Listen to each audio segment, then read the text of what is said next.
Hi everyone, good morning. Good morning नहीं है, 1:12 हो गए, दोपहर का टाइम है। और मैं नहा के सारे काम करके, सारे काम नहीं किए, सिर्फ ब्रेकफास्ट किया है, बर्तन धुले हैं, झाड़ू भी नहीं लगाया, पोछा भी नहीं लगाया, जो कि मैं लगाने भी नहीं वाली हूँ क्योंकि रोज़ रोज़ मैं अभी नहीं लगा पाती हूँ, मेरे झुकने उकने की थोड़ी सी दिक्कत है। तो वो बात थी। आज कौन सा डे है? आज ट्यूसडे है, ट्यूसडे यानी कि 22 तारीख। आदित्य अपना होमवर्क कर रहा है और आयरन की सिरप पी पी के ना मेरे दांत काले हो गए काले काले से होते जा रहे हैं मेरे दांत। माइक लगा लेती हूँ ना, आप लोगों को मेरी आवाज़ कम आएगी अदरवाइज, है ना। अब ठीक है। हाँ, तो आज है ट्यूसडे और आदित्य अपना एग्ज़ाम कर रहा है, इसके एग्ज़ाम चल रहे हैं। तो अब जो है व्लॉग आई थिंक ट्रैक पे आ जाएंगे क्योंकि बहुत दिनों से आगे पीछे ऐसे व्लॉग चल रहे थे। बहुत से लोग कंफ्यूज हैं कि मैं कब मायके से आई, कब क्या हुआ। तो मैं मायके से आ गई थी 14th को या 15th को, आई थिंक कुछ ऐसे आई थी। मतलब लास्ट संडे को आई थी। लास्ट संडे को क्या तारीख थी? Let me check. संडे को आई थी ना मैं, 15 तारीख थी, नहीं 13 तारीख थी, 13। तो मैं आ गई थी, सैटरडे को 12 थी और 13 तारीख को आ गई थी मैं। और ये देखो, ये यहाँ पे ना नीरज ने निकाला है वो मेरे क्या बोलते हैं उसको, ब्लैक हेड होता है ना, तो वो उन्होंने उखाड़ा और निशान ही डाल दिया। तो ये बात थी। तो मैं आ गई थी संडे को और मैंने जैसे कि आपको बताया भी था कि मुझे हॉस्पिटल जाना था, इसलिए मैं आई थी। बट अभी मेरा प्लान नहीं था वैसे आने का। बट कुछ जो है दिक्कत थोड़ी सी ऐसी हो गई थी कि मेरे पेट में ना हल्की हल्की सी जो दर्द है वो थी। तो वो मुझे चेक कराना था डॉक्टर को, क्योंकि 1.5 महीना हो गया था मैं हॉस्पिटल भी नहीं गई थी।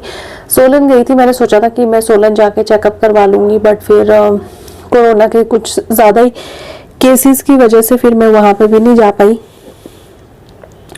तो फिर इसलिए मैं यहाँ पे आ गई। मैंने यही आना बेटर समझा क्योंकि अब मैं वैसे भी ट्रैवल कर नहीं पाऊँगी। और फिर मैं यहाँ पे आ गई। मैंने कहा चलो धीरे धीरे ही सही, जो भी काम है वो धीरे धीरे होता रहेगा। तो सुबह तो मेरे से कोई भी काम फिलहाल नहीं हो पाता है क्योंकि रात को मुझे नींद नहीं आती है प्रॉपरली, तो मैं सुबह जल्दी नहीं उठ पाती हूँ। तो सुबह का जो काम है मतलब नीरज का जो टिफिन का काम है वो उनको खुद ही करना पड़ता है क्योंकि मेरे से नहीं उठा जाता है। पता नहीं, मेरे से रात भर दिक्कत रहती है, तो फिर आपसे कहाँ उठा जाता है सुबह ना। तो वो भी नहीं मुझे इतना फोर्स करते हैं। बट फिर मैं उनको बोलती हूँ कि सिर्फ अपने लायक बनाना, फिर उसके बाद अपने लिए, तनु के लिए। तनु मेरा देवर है जो हमारे पास है आजकल, क्योंकि वो यहाँ से कोचिंग ले रहा है, तो वो अभी कोचिंग क्लास के लिए गए हैं अपनी। तो उसके लिए, अपने लिए, आदित्य के लिए, फिर बाद में सब्जी या रोटी वगैरह जो भी बनानी होती है वो मैं बना देती हूँ। बट मैं कोशिश करती हूँ कि शाम में जो है वो सब्जी वगैरह काट के रख दो, सुबह की तैयारी करके रख दो, तो फिर सुबह के लिए थोड़ा इजी होता है, इजी हो ही जाता है क्योंकि ठंड बहुत है यहाँ पे और सुबह सुबह उठ के सब कुछ करना बहुत मुश्किल हो जाता है। 1-2 दिन थोड़ा ऐसा था कि मैं चाय वाय बना देती थी उठ के या सब्जी में तड़का लगा देती थी, बट नहीं हो पा रहा था। फिर मेरी तबीयत ख़राब हो गई जब मैं यहाँ पे आई। उसके बाद मुझे ज़ुकाम, खांसी ये सब कुछ हो गया। खांसी तो खैर मेरी 1-2 दिन में ही ठीक हो गई थी। बुखार था मुझे, फिर बुखार ठीक हुआ, खांसी ठीक हुई, फिर अब ज़ुकाम है। तो ज़ुकाम अभी ऑलमोस्ट जो है ये मतलब ठीक हो गया, अभी भी है, आप मेरी आवाज़ से पता लगा सकते हो। बट अभी ऑलमोस्ट जो है वो ठीक हो गया है। तो बहुत सारे सवाल थे कि आप अपने भाई के बारे में क्यों नहीं बताते हो। ये एक ऐसा कॉमन क्वेश्चन है ना, मतलब वो मैंने बहुत बार देखा कि मेरे इस पे व्लॉग पे कभी ना कभी आ ही जाता है कि आपके कितने भाई है, या आप अपने भाई को क्यों नहीं दिखाते हो, भाई के बारे में क्यों नहीं बताते हो। तो वैसे मैं बहुत बार बता चुकी हूँ कि हम 4 बहनें हैं। मैं दूसरे नंबर, मेरे से बड़ी है, फिर मैं हूँ, मेरे से छोटी 2 और है। तो बहुत से लोगों को पता लग गया होगा, बट जो लोग नए जुड़ते हैं ना उनको पता नहीं होगा। तो हम 4 बहनें हैं। तो वैसे अगर आप उसी को रियल ब्रदर बोलते हैं कि हाँ, जो जिसको मेरी मम्मी ने ही पैदा किया हो, तो वैसे तो मेरा कोई रियल ब्रदर नहीं है। बट मेरे पापा और जो है 2 भाई है, मेरे ताऊ जी, मेरे पापा। वैसे मेरी बुआ भी है बट उनके बच्चे नहीं है। तो मेरे पापा है और मेरे ताऊ जी है। तो ताऊ जी के मेरे हैं 3 बेटे और हम मेरे पापा के हैं 4 बेटियां। ठीक है, तो वो भी सगे भाइयों जैसे ही है हमारे लिए, क्योंकि हमें बुलाते हैं फेस्टिवल पे, जब भी कुछ होता है तो हम जाते हैं बुलाते हैं, फ़ोन करते हैं, बात करते हैं, सब कुछ है। तो वैसा है। बट अगर उस तरीके से आप बोले कि रियल ब्रदर अगर वही है कि जो हमारे मतलब वैसा हो, तो वैसा नहीं है। वैसे हम लोग 4 ही बहनें हैं। तो आई होप कि अब आपका जो ये डाउट है वो क्लियर हो गया हो। वैसे मैं कभी ये चीज़ मेंशन नहीं करती उस पर, क्योंकि हम खुद ही नहीं ऐसा सोचते कि हमारे भाई नहीं है कुछ भी, क्योंकि जो भैया वगैरह है, जो मतलब मेरी ताई जी के बेटे हैं, तो वो भी भाई है, क्योंकि एक ही फैमिली में है तो वो भाई है। उनकी बहनें नहीं है तो हम उनकी बहनें हैं, है ना, क्योंकि वो 3 है, हम 4 हैं। तो इस तरीके से भाई बहनें हैं। बाकी फिर और क्या डिस्कस करना ना इन सब चीज़ों के बारे में, कि आप भाई के बारे में डिस्कस नहीं करते, ऐसा कुछ नहीं है। भाभियाँ जो है वो मैंने आपको दिखाई हुई है अपने ब्लॉग में, जब वो घर आती है, मैं भी घर गई होती हूँ, उनको दिखाती हूँ, मिलाती हूँ। अच्छी बॉन्डिंग है हमारी, सब कुछ है। तो ये थी बात। तो आई होप कि आपको अब ये क्लियर हो गया होगा। फिर दूसरा क्वेश्चन एक ये था, आज मैं आप लोगों से बात ही करने वाली हूँ, क्योंकि ये जो क्वेश्चंस है ना, ये मुझे बहुत टाइम से आ रहे हैं, तो मैं अवॉइड करती रहती हूँ। मैंने कहा चलो क्या इन सब चीज़ों का क्या आंसर देना, क्या देना, बट चलो अब जब आप लोग पूछ ही रहे तो फिर मैं बता ही देती हूँ। फिर एक ये था कि आपके मम्मी पापा और आपके ताई और ताऊ जो है वो अकेले क्यों रहते हैं। तो रीज़न बहुत बिल्कुल सा साफ है कि हम 4 बेटियाँ हैं, 4 में से 3 की शादी हो गई है, एक सबसे छोटी है, वो जॉब करती है। ठीक है, तो वो जॉब के चक्कर में बाहर रहती है, और पहले से ही हम लोग जॉब, पढ़ाई, ये सब के चक्कर में मतलब बाहर ही रहते थे। तो आई होप की आवाज़ ठीक आ रही हो, और नज़दीक कर देते हैं इसको। तो ये था, सब लोग पढ़ाई जॉब के चक्कर में बाहर ही हैं, और ताई और ताऊ क्यों अकेले रहते हैं, क्योंकि तीनों भाई जो है वो जॉब करते हैं। और जब भाई जॉब करते हैं तो भाभियाँ उनके साथ रहती है, क्योंकि बच्चों का स्कूल, ये सब कुछ गांव में आप लोगों को पता है कि स्कूल की थोड़ी सी दिक्कत रहती है। वहाँ पे है स्कूल, मैं ये नहीं कह रही कि स्कूल नहीं है, बट अब सब शहरों की तरफ, जैसे भैया की जॉब शहर में है तो फिर वो बच्चे भी साथ में है। पहले मेरी जो भाभी है बड़े वाली, वो घर पे ही रहती थी, जब उनके बच्चे छोटे छोटे तो वो घर पे ही रहते थे। बट अभी जब बच्चों का स्कूल वगैरह सब शुरू हो गया तो वो बाहर ही रहते हैं, भाई के साथ ही रहते हैं। तो इसलिए मम्मी वगैरह, ताई वगैरह जो है वो अकेले ही रहते हैं घर पे। बीच बीच में सब लोग आते जाते रहते हैं, जैसे ही छुट्टी होती है किसी की क्या है तो सब आते जाते रहते हैं। तो ये बात है। फिर एक क्वेश्चन ये था कि सारे क्वेश्चन तो मैं नहीं ले पाऊंगी यहाँ पे, जो मुझे माइंड में चलते जा रहे हैं वो मैं आपको बता देती हूँ। कि आप जो इतनी खेती बाड़ी करते हो, उससे जो फसल निकलती है उसका क्या करते हैं। तो जितनी फसल हम लोगों के गुजारे की होती है उतनी हम लोग रख लेते हैं, बाकी की जो फसल होती है अगर एक्स्ट्रा हो जाती है तो उसको हम लोग जो है बेच देते हैं। तो ये होगी फसल की बात। फिर एक क्वेश्चन ये भी था कि आपके पापा ने जो इतनी सारी गोभी लगाई है उसका क्या करेंगे। तो हाँ जी, ये तो दिखती सी बात है कि इतनी सारी गोभी खुद नहीं खा पाएंगे वो। तो ऐसा होता है कि अगर गोभी मार्केट में नहीं भी जाती है तो गांव के जो लोग होते हैं वही खरीद लेते हैं, जिन्होंने सब्जी वगैरह नहीं लगाई होती है वही खरीद लेते हैं। और एक क्वेश्चन ये बहुत बार आता है कि आपके पेरेंट्स का अर्निंग का जो सोर्स है वो क्या है। तो मेरे फादर जो है वो फॉरेस्ट कॉरपोरेशन से रिटायर्ड है। तो पहले वो गवर्नमेंट जॉब में थे, तो रिटायरमेंट के बाद वो घर पे ही है। अब वो खेती बाड़ी और ये सब कुछ करते हैं, तो उसी से चला रहता है। फिर दूसरा ये आपने देखा होगा कि मेरी मम्मी ने गाय रखी हुई है। तो गाय का जो दूध है, इतना सारा दूध होता है कि वो घर पे इतना सारा जो है वो यूज़ नहीं होता है, क्योंकि आप कितनी लस्सी बना लोगे, कितना घी बना लोगे, कितना क्या कर लोगे। तो जो हमारे यहाँ पे है कामधेनु एक वहाँ पे प्लांट है, मिल्क प्लांट है, वहाँ से हर जगह के लिए गाड़ियाँ हैं। 2 मिल्क प्लांट है, एक सुप्रीम है या सुपर सुपर और एक कामधेनु, 2 ये है। तो इनकी जो गाड़ियाँ हैं वो गांव गांव तक जाती है। और मैं ये भी बता दूं कि हिमाचल की हर जगह में ये फैसिलिटी नहीं है, बट भगवान की दया से हमारी तरफ को है। तो वहाँ पे क्या होता है कि गाड़ियों की जो सर्विस है वो है, तो वो सुबह और शाम 2 टाइम आते हैं और दूध जो है वो ले जाते हैं। तो दूध जो है वो बेच लेते हैं, क्योंकि गांव में क्या होता है, सब लोगों के पास ही गाय होती है, भैंसें रखी होती है, तो गांव में इतनी ज़्यादा ज़रूरत नहीं पड़ती है दूध वगैरह खरीदने की। तो इसलिए गाड़ियों में जो है वो दूध चला जाता है, तो हम लोग जो है दूध है उससे भी थोड़ा बहुत जो है बिजनेस, मतलब अपनी जो इनकम है वो आ जाती है। खैर उतनी ज़्यादा नहीं आती है, मैं ये बोलूँ कि बहुत ज़्यादा आती है, बट थोड़ी बहुत आ जाती है।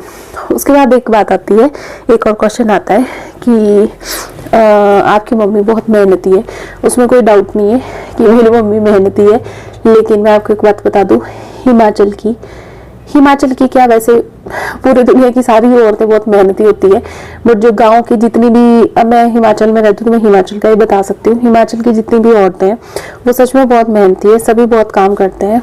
और अभी तो मेरी मम्मी के पास सिर्फ 2 गायें हैं, एक टाइम था जब मम्मी के पास 3-3, 4-4 गायें भी थी। और मेरी मम्मी की जो एज है वो 55 प्लस है, तो अभी भी वो इतना काम करते हैं, बहुत दूर से घास लानी पड़ती है।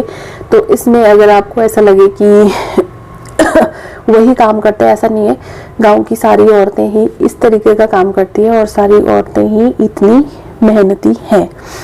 और उसके बाद ये भी बात आती है कि आप लोगों के यहाँ पे लेडीज़ को ज़्यादा काम करते हुए देखा, जेंट्स को नहीं देखा। तो मैं आपको ये बता दूं कि हमारे यहाँ पे जो जेंट्स मतलब जो मेल्स हैं, अगर वो पहले जॉब करते थे तो उन लोगों को इतनी आदत काम करने की खेतों में खैर नहीं होती है, बट जो उनके करने का काम है वो वही करते हैं। तो अब जैसे आदित पढ़ रहे हो ना, तो जैसे खेतों का काम है तो बैल जो है वो लेडीज नहीं चलाती है, तो वो आदमी चलाते हैं। ऐसा नहीं कि लेडीज नहीं चला सकती है, तो लेकिन आदमी ज़्यादा करते हैं क्योंकि उसमें बहुत ज़्यादा फोर्स का काम होता है, तो वो करते हैं। लकड़ियाँ जो कुल्हाड़ी से लकड़ियाँ चीरी जाती है वो काम भी ज़्यादातर आदमी करते हैं, बहुत सारी लेडीज भी करती है, बट ज़्यादातर आदमी ही करते हैं। और जिन आदमियों की मतलब जो मेल्स हैं उनकी जॉब नहीं होती है तो वो दिहाड़ी भी करते हैं, दिहाड़ी का काम भी करते हैं, और लेडीज़ जो है वो घर का काम देखती है। और ऐसा नहीं है कि लेडीज़ ही काम करती है, आपने बहुत बार देखा होगा कि मेरे पापा और मम्मी दोनों साथ में ही करते हैं। मम्मी घास काटेगी तो पापा उठा के भी ले आते हैं, अगर पापा घास काट लेते तो मम्मी उठा के ले आते हैं। तो ये सब कुछ जो है मतलब ऐसे बैलेंस चलता रहता है। बहुत बार मेरे पापा जो है ब्रेकफास्ट बना देते हैं, लंच बना देते हैं, कभी डिनर भी बना देते हैं। तो ऐसा नहीं है कि लेडीज़ ही काम करती है, बट हाँ ज़्यादातर काम जो है लेडीज़ करती है, क्योंकि गाय दूना वगैरह ये सब कुछ ज़्यादातर लेडीज़ कर लेती हैं। तो एक आपका सवाल का जो आंसर है वो ये हो गया, ठीक है। उसके बाद और क्या क्वेश्चन था कि आपके यहाँ पे गाय ही क्यों पाली जाती है? नहीं, हमारे यहाँ पे गाय ही नहीं पाली जाती है, हमारे यहाँ पे भैंस भी पाली जाती है। मैं आपको बता दूं, मैंने बचपन से लेके जो है अपने घर में पहले भैंस जो है वही होती थी, हमारे यहाँ पे 2-3 भैंसें होती थी, और उसके साथ पहाड़ी गाय भी होती थी। ये जो जर्सी गाय का जो अभी पालन पोषण है ये अभी कुछ टाइम से ज़्यादा शुरू हुआ है। हमारे यहाँ पे पहाड़ी गाय होती थी, 2-3 पहाड़ी गाय होती थी और 2-3 भैंस होती थी। तो भैंस का ही दूध होता था, ये सब कुछ मेरे मम्मी और ताई जी जो है वो मिलके करते थे। और बहुत हमारे घर में भैंसें जो है पाली जाती थी, भैंसें नहीं हमारे घर में भेड़ें भी पाली जाती थी। तो मेरे को अभी भी याद है कि हमारे घर में 6-7 भेड़ होती थी, उनको चराने के लिए हम लोग जो है जंगल जाया करते थे, तो जंगल में चराने के लिए उनको। और जो पहाड़ी गाय होती है उनको भी, क्योंकि जो जर्सी गाय होती है थोड़ी सी नाजुक होती है, उनको चरने वरने के लिए जंगल में नहीं छोड़ा जाता है, क्योंकि उनका गिरने पड़ने का जो खतरा है वो ज़्यादा रहता है। तो ये बात थी। फिर किसी ने मुझे ये कहा था कि आप अपना फर्स्ट प्रेगनेंसी का एक्सपीरियंस शेयर कीजिएगा। वो मैं करूँगी, वो बहुत लंबा हो जाएगा, इसलिए उसके लिए मैं अलग से एक वीडियो ज़रूर बनाऊंगी। मैं कर लिया पूरा, दूसरा पेज भी कर लो। हाँ हाँ, फिर मैं चेक करूंगी, ठीक। जाओ। तो ये था। और एक बहुत बड़ा सवाल ये होता है कि आप अपने घर में, जैसे मैं लोअर टी शर्ट पहनती हूँ, तो उसके लिए क्या कोई कुछ नहीं कहता। ये भी एक कमेंट आया था। तो मैं आपको बता दूं कि हम लोगों के घर में ऐसी कभी बचपन से ही रोक टोक नहीं रही है। जब हम लोग जॉइंट फैमिली में होते थे तब थोड़ी सी रोक टोक होती थी, बट मेरे जो पेरेंट्स हैं, मतलब मेरे जो फादर हैं या मेरी मदर हैं, उन्होंने हमें कभी भी किसी भी तरीके के कपड़े पहनने से नहीं रोका है। तो मेरे घर में खैर ये वाली दिक्कत नहीं है। भगवान की दया से ससुराल में भी नहीं है, क्योंकि ससुराल में भी ऐसा नहीं होता है। गांव में जाओ तो थोड़ा खुद ही ऐसा करना पड़ता है, बट मुझे किसी ने कुछ बोला नहीं है। बाकी कपड़े पहनने का जो पूरा पूरा हक है वो आपका अपना है। आप कैसे, किस तरीके का जो पहनावा है वो चूज करना चाहते हो, वो आपकी अपनी मर्जी है, उस पर मैं कोई कमेंट नहीं करूंगी। तो बस यही बात थी। बाकी अगर और भी कोई क्वेश्चन है जो आप पूछना चाहते हो तो आप जरूर बेझिझक पूछ सकते हैं। और एक आजकल बहुत आता है कि अब आप हमारे कमेंट्स के रिप्लाई नहीं करते। तो जो लोग मुझे बहुत अच्छे से फॉलो कर रहे हैं उनको पता है कि मेरी तबीयत आजकल थोड़ी सी खराब रहती है, इतना टाइम नहीं लग पाता है कि मैं कमेंट्स के रिप्लाई कर पाऊँ। बट फिर भी मैं कोशिश करती हूँ कि जितने मेरे से हो पाए उतने मैं कर लूँ। बट अगर नहीं हो पाए तो उसके लिए सॉरी। पर बस यही रीज़न है कि तबीयत थोड़ी सी ठीक नहीं रहती है, तो वैसा हो जाता है। तो वीडियो को बहुत लंबा नहीं करते हैं, क्योंकि आप लोग बोर भी हो जाओगे, मुझे पता है आप लोग बोर हो जाते हो। तो इस वीडियो को यहीं पे एंड करते हैं। मिलते हैं अपने किसी नेक्स्ट वीडियो में, तब तक के लिए बाय। और प्रेगनेंसी का जो एक्सपीरियंस है वो मैं ज़रूर शेयर करूंगी आपके साथ। देखती हूँ इससे अगले वीडियो में कर दूँ या 2-4 दिन में करूँ, जैसे भी होगा मैं ज़रूर कर दूंगी। और बहुत से लोगों का मेरे से क्वेश्चन है कि आप ये सिर में क्या बांधते हो। तो ये जो है इसको ढाटू बोलते हैं। ये हमारा ट्रेडिशन नहीं है, मैं आपको सीधी सी बात मतलब बोल दूँ। मैं सोलन से हूँ, डिस्ट्रिक्ट सोलन से, अर्की में। तो अर्की में ढाटू जो है वो वैसे ट्रेडिशनल वियर में नहीं आता है, बट ये सिर को ठंड से बचाने के लिए मैंने अपने सिर पे बांधा है। बट अपर शिमला एरिया की जो लेडीज हैं वो ढाटू पहनती है, क्योंकि वहाँ पे जो है सदरी के साथ ढाटू पहना जाता है और दुपट्टा नहीं लिया जाता है। तो हमारे यहाँ पे दुपट्टा लिया जाता है, दुपट्टे को सिर पे लिया जाता है, जो लोअर हिमाचल है वहाँ पे। तो नीचे लिखे हैं, हाँ नीचे लिखे हैं, सबसे नीचे। ऊपर तो आपको दिस और दैट करना है। नीचे मुझे ये आपने नीचे यहाँ पे कॉन्सोनेंट और वोवल क्यों लिखा है? इसका भी टेस्ट है, क्योंकि अच्छा इसका भी है। हाँ, तो बस यही रीजन है कि हमारे यहाँ पे दुपट्टा जो है सिर पे लिया जाता है, ढाटू नहीं लिया जाता है। बट ढाटू अभी ज्यादातर हम लोग जो है सिर को ठंड से बचाने के लिए लेते हैं। और अपर शिमला एरिया में ढाटू जो है वो इसलिए लगाया जाता है क्योंकि वहाँ पे दुपट्टा नहीं ओढ़ा जाता है। वहाँ पे सदरी जो होती है, जिसको स्लूका बोलते हैं, I think jacket, half jacket जो बास्केट सी होती है वो पहनी जाती है, और उसके ऊपर ढाटू लगाया जाता है। तो ये रीजन था, ठंड से भी बचा देता है और ये ट्रेडिशन जो है उसका भी काम करता है। तो ये मैंने अभी फिलहाल ऐसे बांधा है। वैसे ढाटू ऐसे नहीं बनता है, ढाटू वैसे ऊपर की तरफ से बनता है। ढाटू के भी अलग अलग जो है अलग अलग जगह में अलग अलग तरीके से बांधा जाता है। तो ढाटू पे कमेंट ना करते हुए मैं इस वीडियो को यहीं पे एंड करती हूँ। अगर ये वीडियो अच्छी लगी हो तो लाइक ज़रूर करना, शेयर करना, कमेंट करना। चैनल पे नया हो तो सब्सक्राइब करके ज़रूर जाइएगा। मिलते हैं अपने नेक्स्ट वीडियो में, तब तक के लिए बाय। आप लोग अपना ध्यान रखिएगा।